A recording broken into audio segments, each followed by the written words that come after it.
I'm the national contact point for Cluster 2, which is Culture, Creativity and Inclusive Societies. I'm also an NCP for Cluster 5, which is Climate, Energy and Mobility, and Cluster 6, which is on Food, Bioeconomy, Natural Resources, Agriculture and Environment.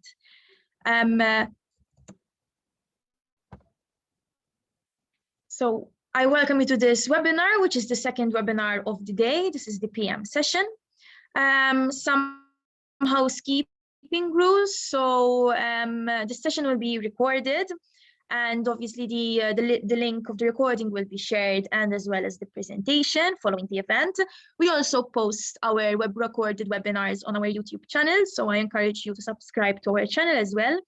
Obviously, if you have any questions, you can ask them in the chat box. I will be more than happy to address them at the end of the session. And you can also here see the next webinars, which will be held every Wednesday. So we have 2 next week, which are on civil security for society and the climate, energy and mobility. And then the following week, we have the AM session, which is on the health and cancer mission, and the PM session is on food and bioeconomy.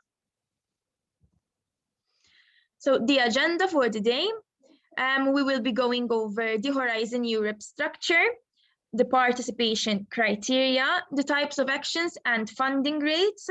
We will be going over the work program, which is the Culture, Creativity and Inclusive Society one, and the destinations under this work program, the research topics, and the national contact points and our services. So Horizon Europe, it's a 7-year work program for research and innovation. It's the total budget for this program is 95.5 billion, and so there is Pillar 1, Pillar 2, and Pillar 3. We have the European Research Council, Marie Skłodowska-Curie, and research infrastructures under the first pillar. So Pillar 1 is on excellent science, and here this pillar is more focused for the researcher, for the academia. So here the European Research Council, it focuses on frontier research by the best researchers and their teams. Then there is the Marie Skłodowska-Curie, MSCA in short, and here we are equipping researchers with new knowledge and skills through mobility and training. And the research infrastructures. Here we have the integrated and interconnected world-class research infrastructures.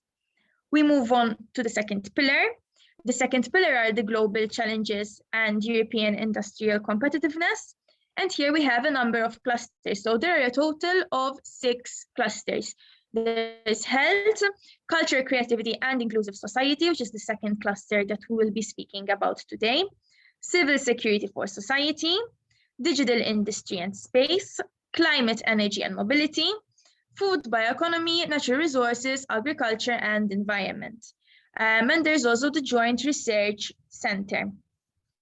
So the Pillar 2, the clusters, they're basically tackling challenges that the European Commission has identified. So challenges under health, under the creative industries, under security, etc.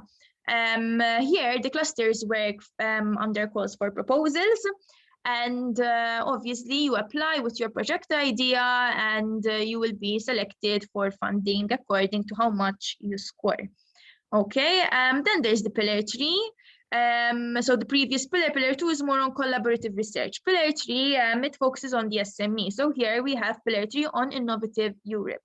We have the European Innovation Council, the European Innovation Ecosystems, and the European Institute of Innovation and Technology. The breakthrough and market creating potential. So these are very innovative ideas here. Then we have the European Innovation Ecosystems. Here we are connecting with regional and national innovation actors. And then the European Institute of Innovation and Technology, EIT for short. Here we are bringing key actors together around a common goal for nurturing innovation. Then we have a number of cross-sectoral, there's a cross-sectoral area, which is widening participation and strengthening the European research area. and that is the horizontal action here. So it's present throughout the whole work program. Apologies for the noise.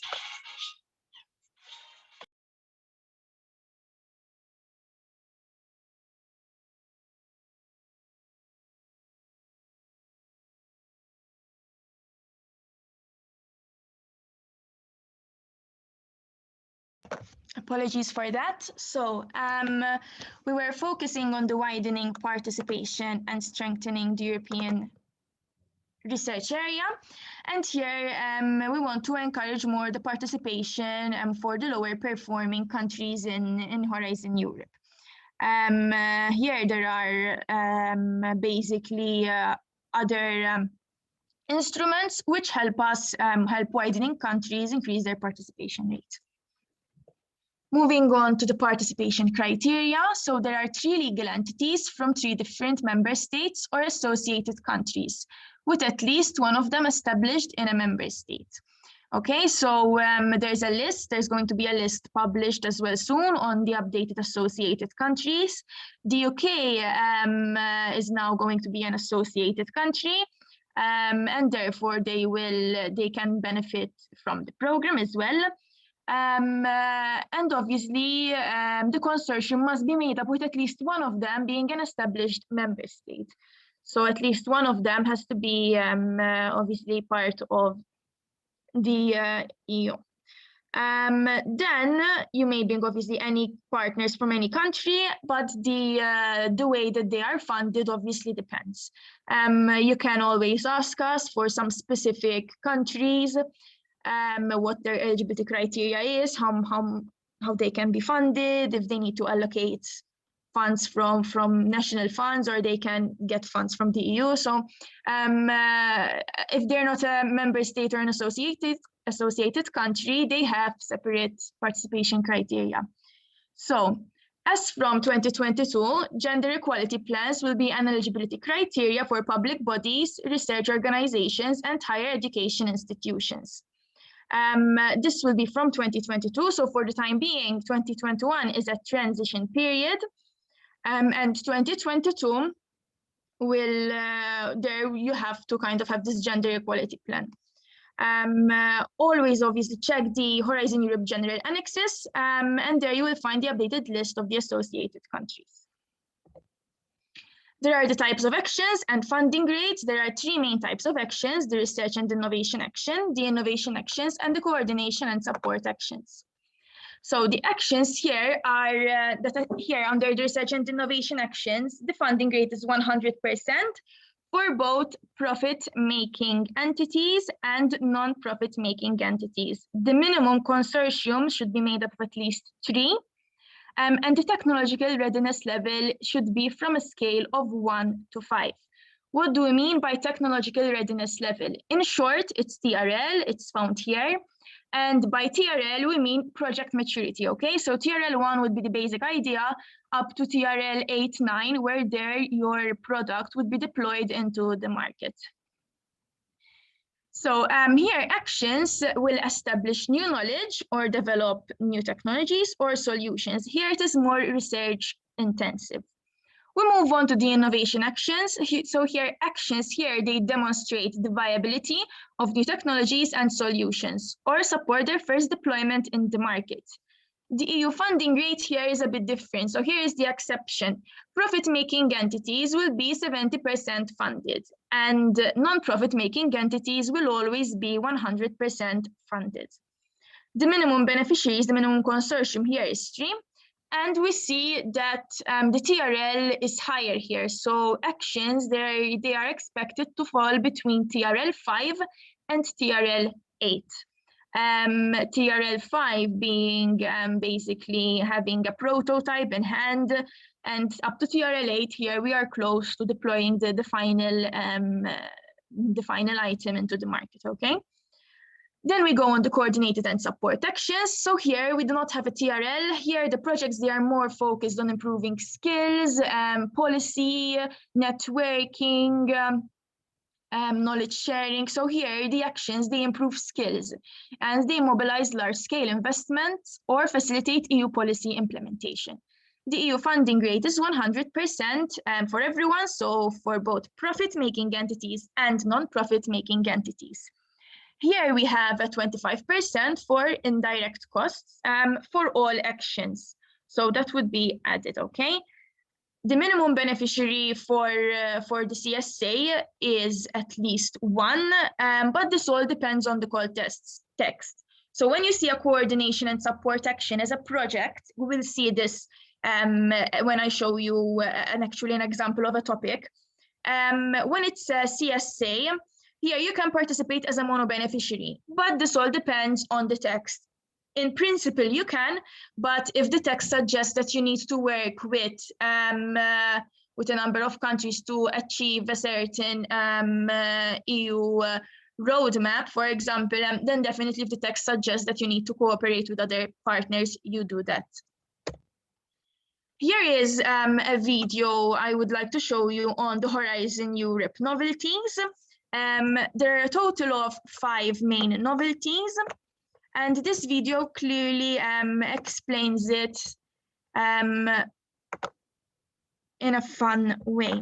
So let me share my screen.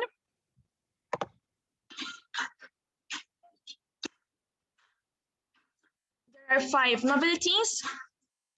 The European Innovation Council. It's split into 2, okay? This will help research reach the market. There is the EIC Pathfinder, which focuses more on the low TRLs. And then there is the Accelerator, which focuses on the high TRLs. Here we develop breakthrough technologies. The missions, there are 5 missions: Cancer, Climate, Ocean, Cities, and Soils mission. And basically the missions, they are commitments that will solve some of our greatest challenges. Open Research Europe, so it's a platform which makes open access peer review services easier. The partnerships, there basically are 3 types of partnerships now: co-programmed, co-funded, and institutionalized. And gender equality plans, so the ones that we mentioned previously. From 2022, Horizon Europe funding applications by public bodies, research organizations, and higher education institutions need to have a gender equality in place.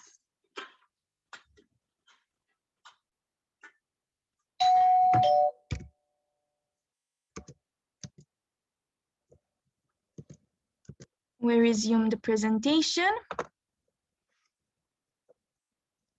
So the main vision is enhancing democratic governance and citizen participation on the safeguarding and promotion of cultural heritage, and to respond and shape multi-phased societal, economic, technological, and cultural transformation. Here, Cluster 2 mobilizes multidisciplinary expertise of European social sciences and humanities for understanding fundamental contemporary transformations of society, economy, politics, and culture. Here it aims to provide evidence-based policy options for a socially just and inclusive European green and digital recovery. The work program, so here the work program is found online. I attached the link here, and the work program will cover the next 2 years. Cluster 2 has a lot of synergies with the Sustainable Development Goals. So from 17, there are almost half of the Sustainable Development Goals are covered. So Cluster 2 works really well with the first sustainable goal, the no poverty, the third one, good health and well-being, the fourth one on quality and education, the fifth one on gender equality, the eighth one on decent work and economic growth, the 10th one on reduced inequalities, the 11th one on sustainable cities and communities, and the 16th one on peace, justice, and strong institutions.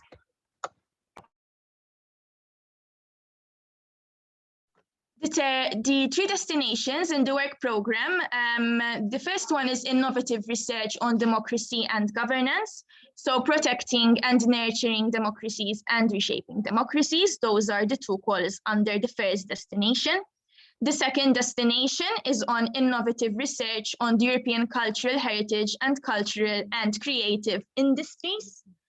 The research and innovation on cultural heritage and CCIs, engagement with stakeholders, and research and innovation on cultural heritage and CCIs. The third destination is on innovative research on social and economic transformations. Here we find another two calls, inclusiveness in times of change and a sustainable future for Europe.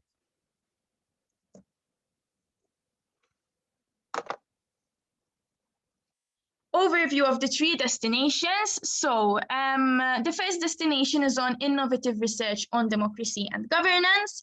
As we said previously, here are two calls, the 2021 one and the 2022. So under 2021, we have protecting and nurturing democracies. And there are a number of topics and actions here. So 7 research and innovation actions and 1 CSA. The indicative budget here is 52 million euro. Then under the 2022 one, so we're still under destination 1. Here we have reshaping democracies, and there are a total of 7 research and innovation actions with an indicative budget of 49 million euro. The second destination is innovative research on the European cultural heritage and the cultural and creative industries. So 2021, the first set of calls under research and innovation on cultural heritage and CCIs, there will be 6 RIAs and 1 CSA with a total of 44 million euro in budget.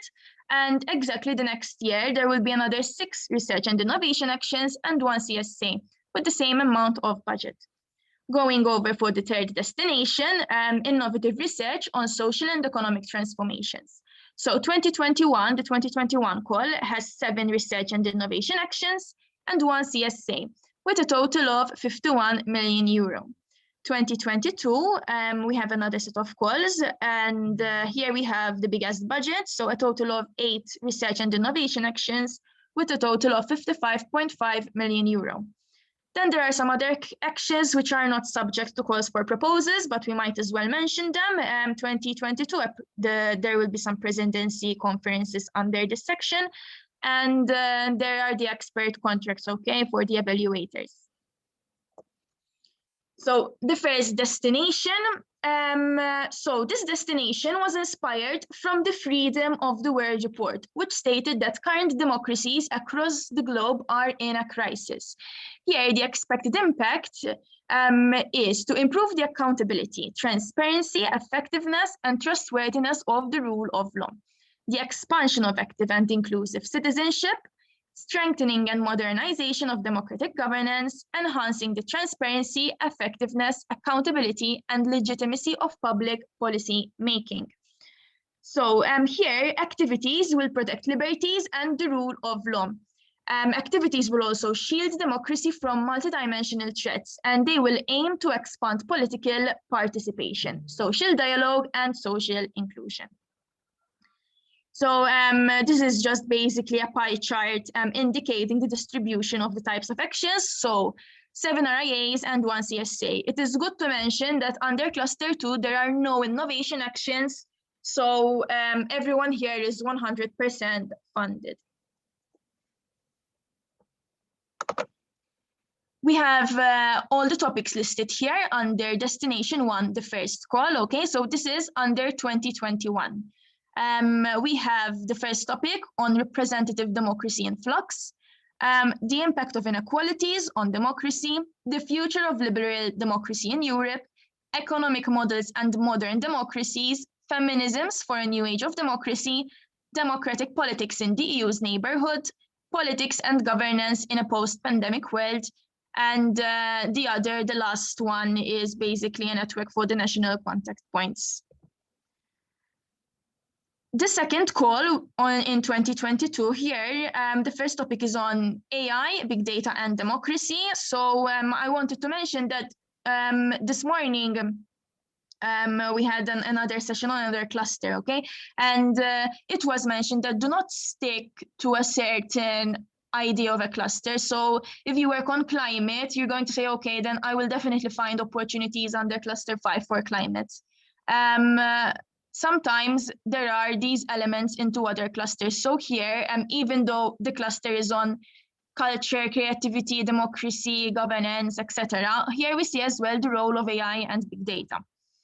The second topic is on the future of democracy and civic participation, education for democracy, evolution of political extremism and its influence on contemporary social and political dialogue, media for democracy, politics and the impact of online social networks and new media, and global governance for a world in transition, norms, institutions, and actors.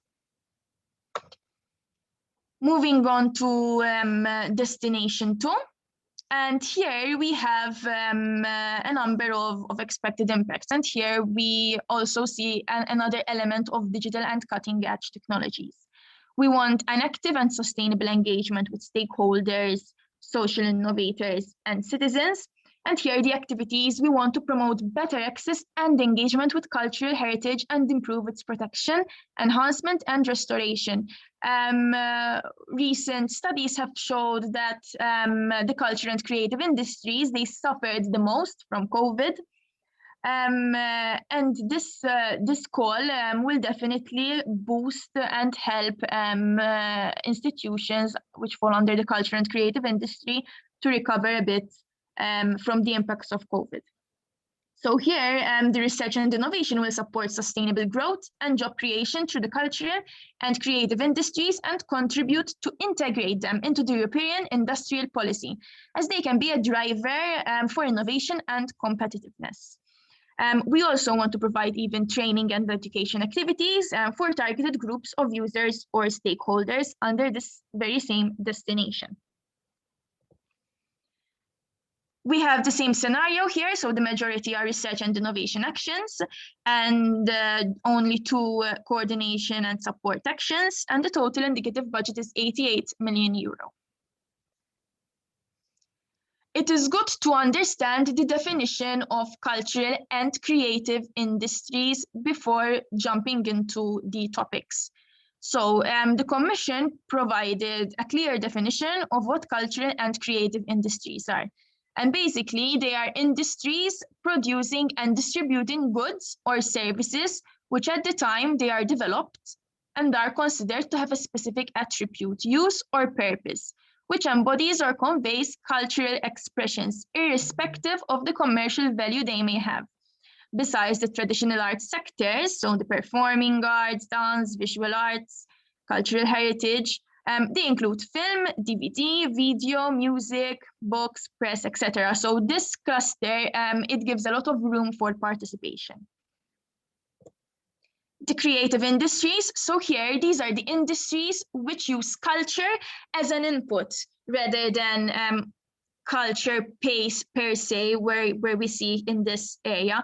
So here, culture is an input. And their outputs, they are mainly functional. So they include architecture, design, and even some subsectors as fashion design or advertising. Some topics under destination 2 for the first call, so 2021 here.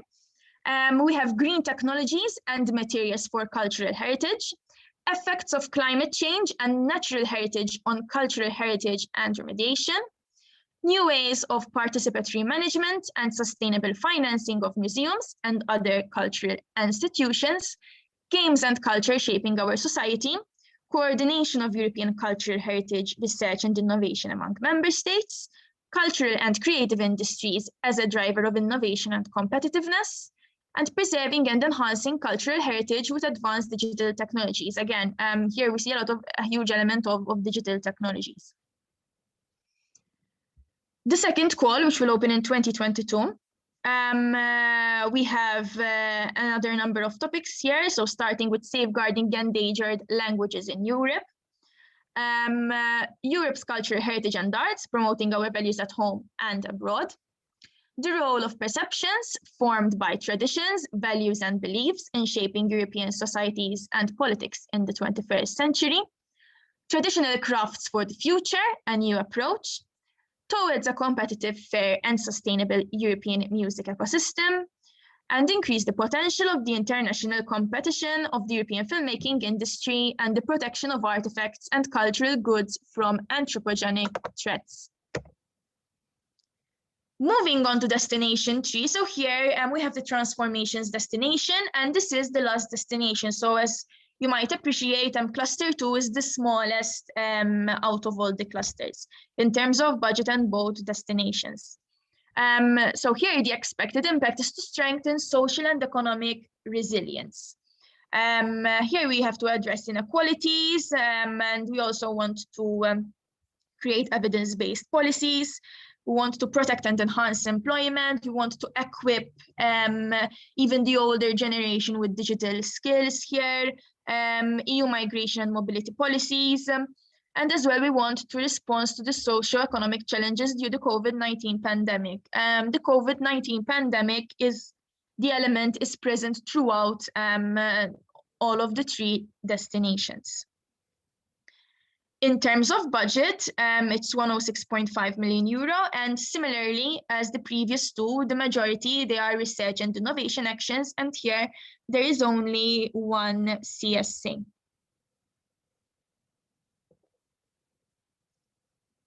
Here, the actions, they're going to tackle not only social, but as well economic and political inequality. So the politics isn't only stuck in destination 1, it's also translated into destination 3.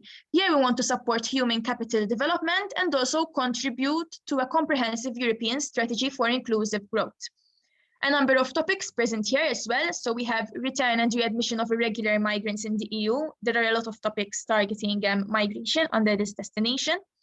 So we have estimates and conditions of irregular migrants in Europe, providing support in a changing world of work and social protection, socio-economic effects of aging societies, determining key drivers of inequality trends, addressing poor learning outcomes in basic skills and early school leaving at national, regional, and local level in Europe, and the integration of emerging new technologies into education and training, and towards a new normal, employment and social impacts of changing supply chains and declining trade intensities.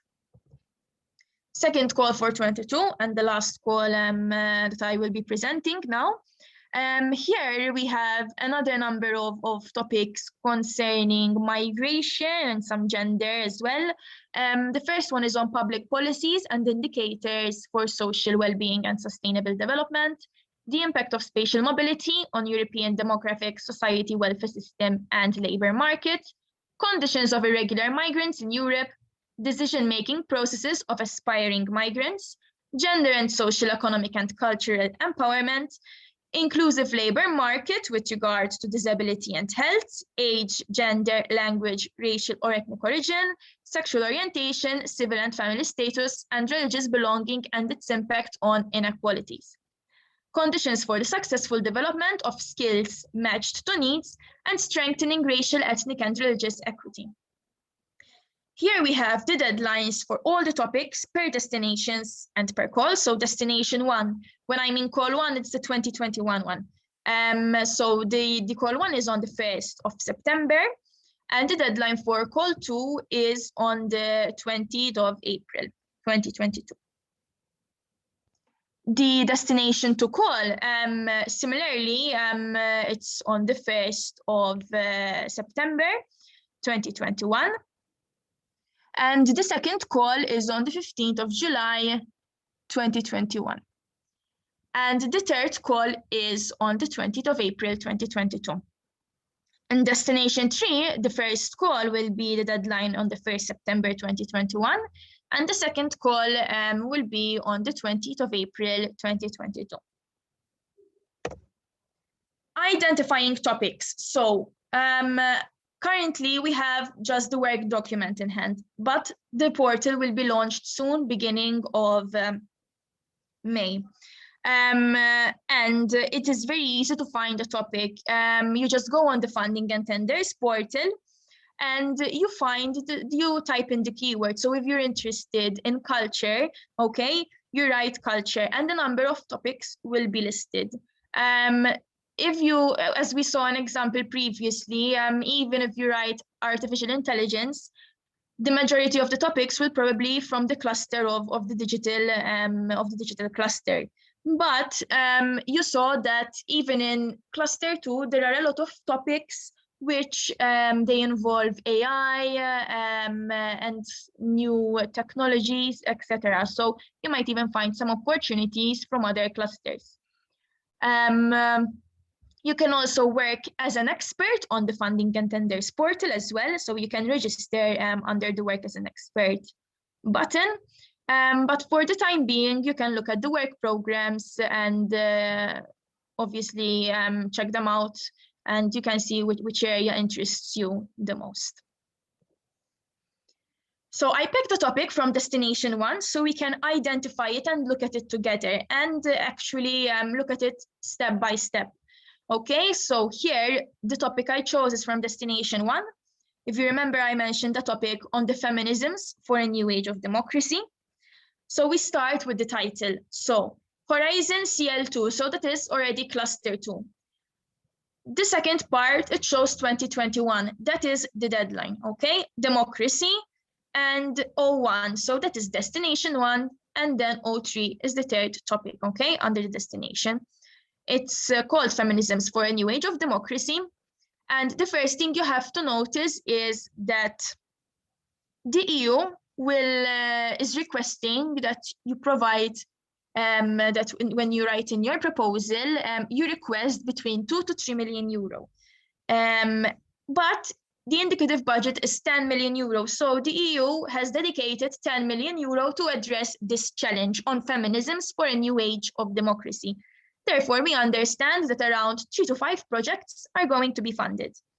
It's also research and innovation action. And if you remember well, here, as a research and innovation action, the EU funding rate is 100%, both non-profit making entities and profit-making entities.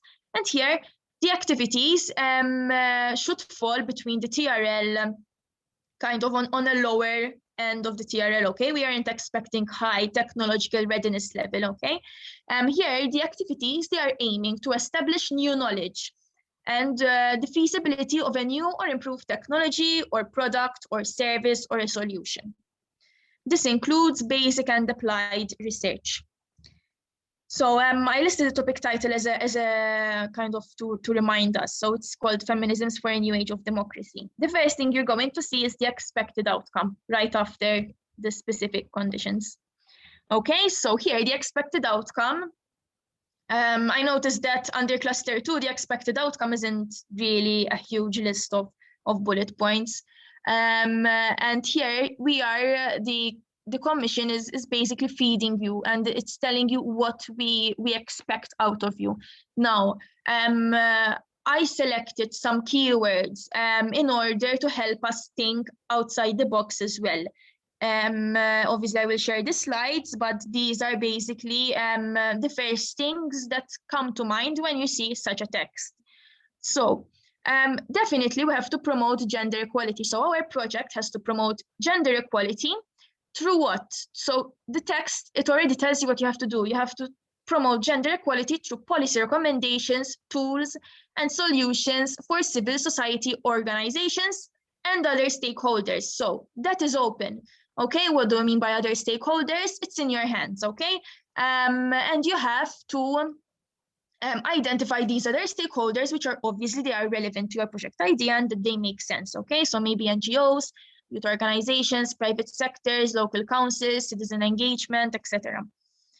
We also need to understand how feminism and gender. The Commission from the topic text, it likes to involve these and or even or, okay? So by seeing feminism and gender, we do realize that we have to make a distinction between the two. And we have to mention both the feminism sector and even the gender, okay, dimension to this project. Then also we need to see how these two different terms are used in extreme populist discourses. So are you aware of any extreme populist discourses? How can we tackle this? We need to understand how feminism and gender are used in these discourses. Okay, and we also, by understanding that, we want to see the counter gender equality, repressive strategies and policies. So in a nutshell, that is how you kind of start brainstorming in a way. So then you scroll down and you will see the scope. So the scope will give you more detail on how you should write your proposal. So definitely gender equality must be mentioned, but the text always suggests you additional material. So we mentioned the SDGs in the beginning, okay? One of the SDGs is on gender. So you would definitely need to mention that into your proposal.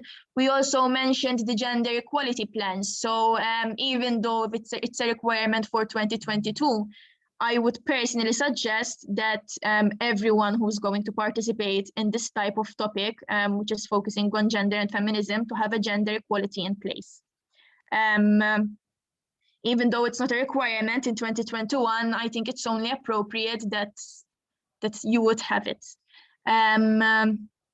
So one must also refer to the gender equality strategy here. So make sure you read additional material. And even other developments such as the #MeToo movement. So it's a movement against sexual harassment and sexual abuse. You must think, are there any other recent developments, any other movements? Should you mention that too? Should you tackle that too? Would this project start a new movement? Okay. We also need to include the COVID-19 element. How has the COVID-19 affected feminism and gender, etc. And this topic doesn't only stop on feminism and gender. There's also other aspects, okay, such as queer ethics, ecofeminism, intersectional theory, inclusive feminism, queer theory, masculinity studies. So definitely you have to mention that into your project as well. So anything under the scope and the expected impact should be mentioned in your proposal. The proposal, the scope is also tackling traditional and social media, online hate speech and harassment. So how is social media contributing to this? That must also be tackled. So even you could, one of your partners could be maybe someone from the press, okay? The scope always hints. Obviously, everyone is going to have a different idea how to tackle this. I'm just thinking out loud here, but the scope always hints you and always pushes you to kind of reach a certain target at the end of the day. The route that you're going to take doesn't matter, but as long as you reach the expected outcome and tick all the boxes that the scope has suggested, you're going to be fine. So that is a way to approach a cluster 2 type of topic. I chose another topic as well under Destination 2, so another one from the cultural and creative industries here. So yes, Cluster 2 also tackles the effects of climate change. Do not limit yourself to just one cluster. So if you work on climate change, you're an NGO working on climate change, do not automatically say, I am limited to Cluster 5, because Cluster 5 works on climate, energy, and mobility. No. On the funding and tenders portal, if you write climate, all of the climate-related topics, they're going to show up. So you don't have to do this lengthy exercise of opening each work program under each cluster, trying to find where climate fits in. But the funding and tenders portal, which will be launched in a few weeks now, will do that for you, okay? And obviously get in touch with us and we will know other elements, okay, that are found in different work programs. So yes, do not limit yourself to just one cluster. The deadline here, it's 2022, and destination is, we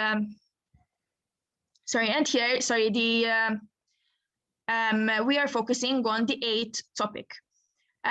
So here are the effects of climate change and natural heritage on cultural heritage and remediation.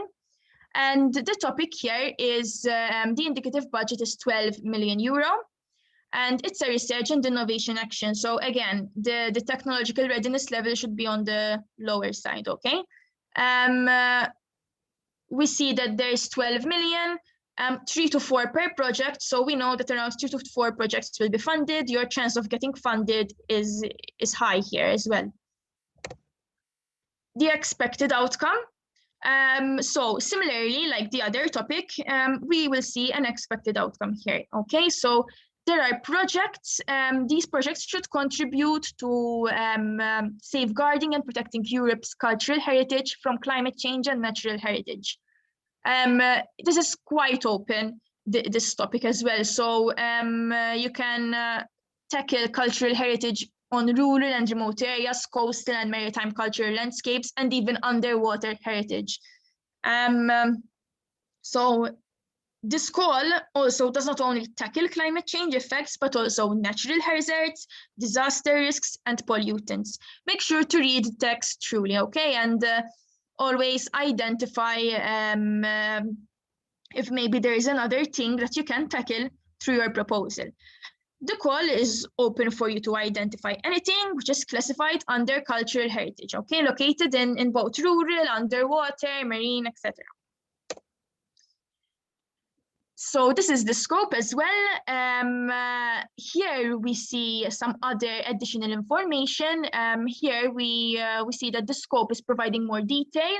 So climate change effects, the text already told us what type of effects it wants to tackle. So these effects are global warming, rising sea levels, extended dry seasons, floods, heavy storms. How are they affecting our cultural heritage? How can we tackle this? Okay, this is found in the first sentence. Also, proposals do not include archaeological sites, but they also include protection of monuments as well and historical buildings. And the reason for, so as you saw in the feminism topic, the budget was 2 to 3 million. This topic, the budget is a bit higher, it's around 3 to 4.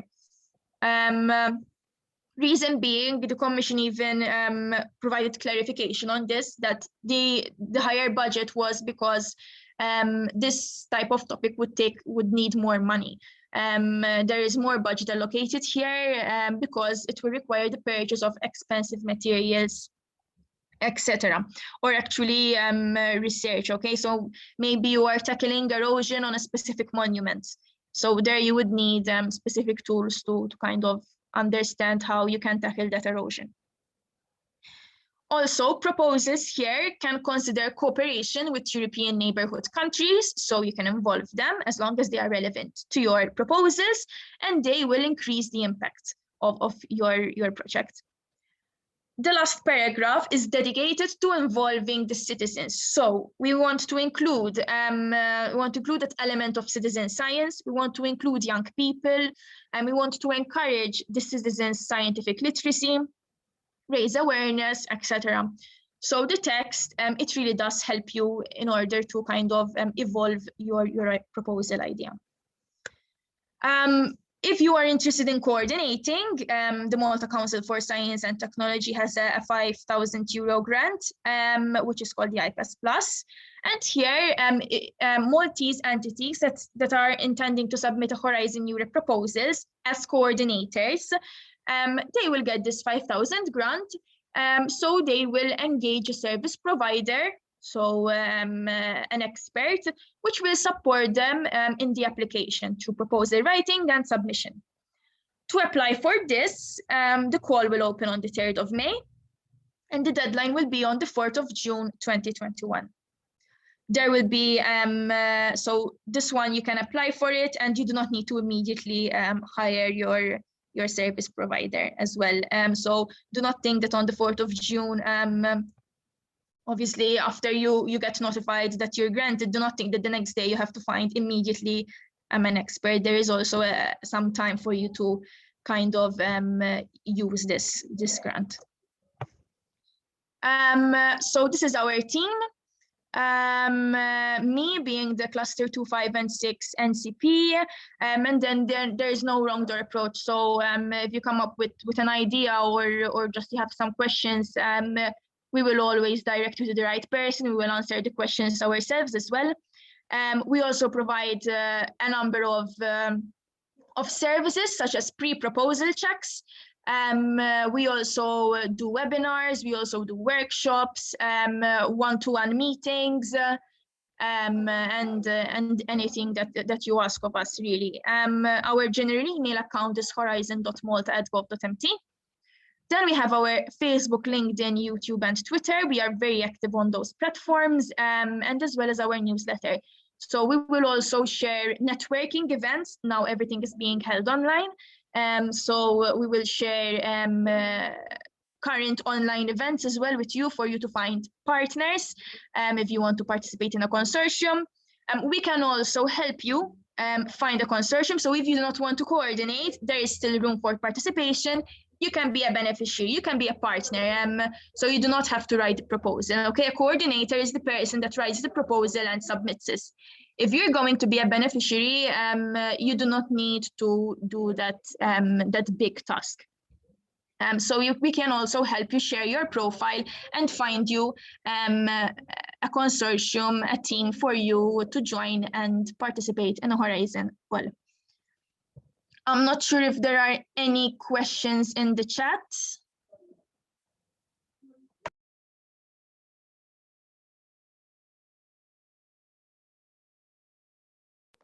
I can't see the chat for the time being. Can anyone maybe tell me if there are some questions? Mara, there is Mr. Bernard Borchast, minimum 3 beneficiaries, meaning a minimum of 3 participants within a team to work on a project. Exactly. So there would be at least three different legal entities coming from 3 different countries. So an example would be an NGO in Malta, a ministry in France, and then a SME in Italy. Okay. So that would reach the eligibility criteria. But it all depends. If there's a huge project of 5 million euro, probably you need more partners, okay? It would make more sense to have more partners. So even the budget, sometimes it affects how many partners you would need to participate. Yes, you would have met the minimum criteria, but if it's a huge project of 10 million euro and the topic it's telling you to contribute with different countries and maybe involve third countries, you definitely need to involve more partners. But yes, the minimum eligibility criteria is at least 3. Then you read the topic text and you will obviously identify if you need more or less. There are no more questions in the chat, Tamara. Yes, maybe we leave a minute. Okay. I see another chat. Can non-EU country join the project? So essentially Horizon Europe is open for everyone, but then certain countries, they have different rules for their funding. So if it's basically a developing country, normally it's funded from the EU. So if it's someone from North Africa, they're probably going to get funded from the EU. But if it's someone coming from a developed country, let's say America, then they have to bring in their own funding, okay? Because it's a developed country. I hope that answered your question.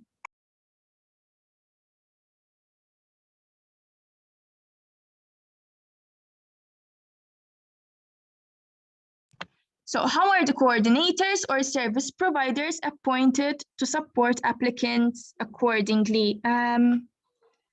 How are the coordinators? I didn't seem to understand well the question. How are the coordinators or service providers appointed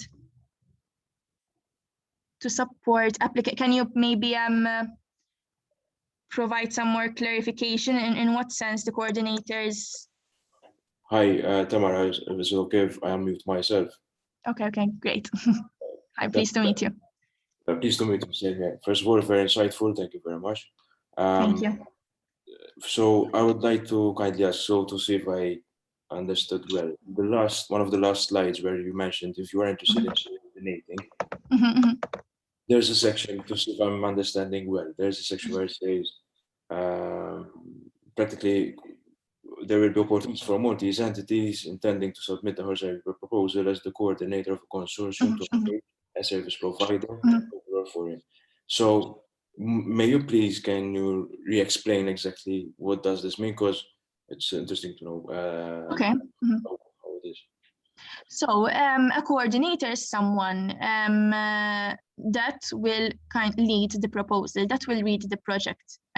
They will be the person where it will collect, it will it will kind of join the pieces together, okay? So the coordinator always has a huge role, and they will be leaders in the project. They will also probably assign tasks to the beneficiaries, so that is why it's an important role. They will also be the ones that will submit the proposal. The proposal is 4 to 5 pages long, and there are appropriate templates for that, so we can provide that too if you want to be a coordinator. They are also found online.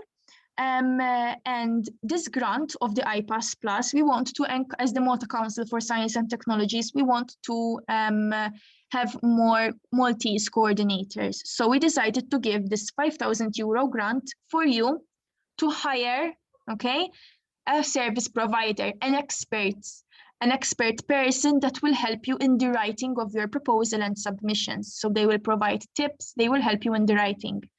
I'm not sure if that answer was clear. Yes, I understand. Okay. So if an applicant wants to access that type of service, though, is there something that maybe you are offering that, for instance, there are experts out there who can apply to be the service providers with some credentials that Okay. you know what I mean, so that they can offer that service? Okay, so in the sense you're asking if you want to be the service provider here. So to speak, in this context, yes. Yes. Well, you have to select an evaluator. George raised his hand.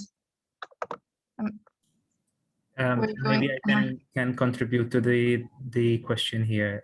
Bernard, basically, MCST issued a call in the run-up to preparing the new call for IPAS, and as far as I know, we already have a pool of expert evaluators through an open call that was published on the MCST website. What we can do is post this workshop. You can email us and we can provide you more details, so you are at least aware when the next pool of evaluators is open, you can submit your application to be an evaluator. Agreed. Okay, thank you very much. If I may also add, when it comes to the IPAS grants, the selection of the evaluators, then it depends entirely, it's in the hands entirely of the applicant for the IPAS grant. So if you are the one who wants to benefit from that support scheme, then it will be in your hands to actually contract and select the service provider. Of course, you have to have some quotations and select the best expert there in terms of your internal rules as well. If you have to follow the cheapest provider, then you have to just follow your rules. Agreed. Thank you very much.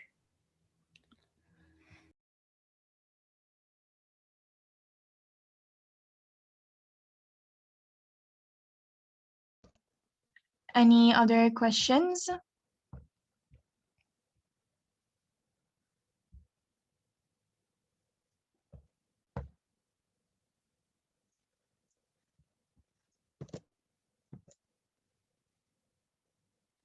Do I see other questions or no? Maybe we can launch the poll. Yes, Tamara. Thank you.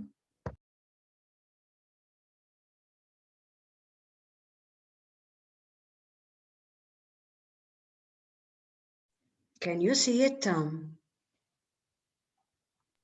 Yes, I can. Yes, it did show up on my screen. So we are going to launch a poll. We do this at the end of our webinars, and this poll is used for us to improve our services. So we appreciate your participation in this poll. Thank you.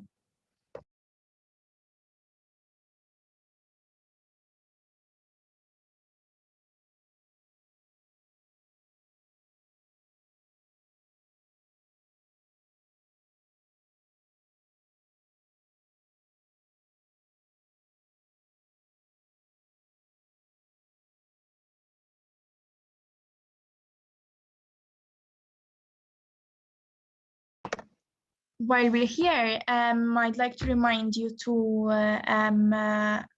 register for our newsletter. It's found on the MCSD website, and you can register by clicking on the top right icon of the website. And there you can register for the different areas, so you do not need to subscribe to all of the areas. You can select your preferred area. So it either could be culture, climate, etc.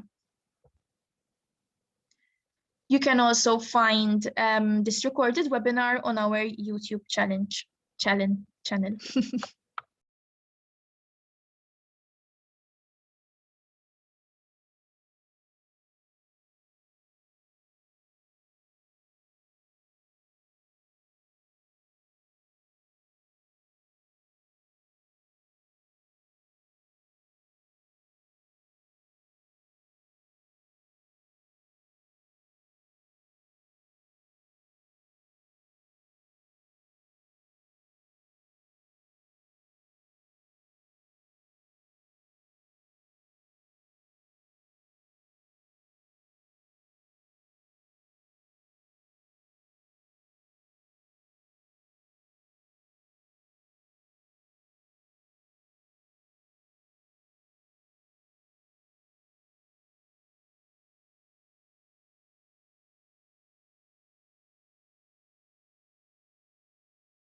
Thank you for voting and for your participation. Do not hesitate to contact me. I will leave my email in the chat as well. So if you want a one-to-one meeting, you can definitely contact me there. And I'm really looking forward to meeting you in our next sessions. Thanks for participating again.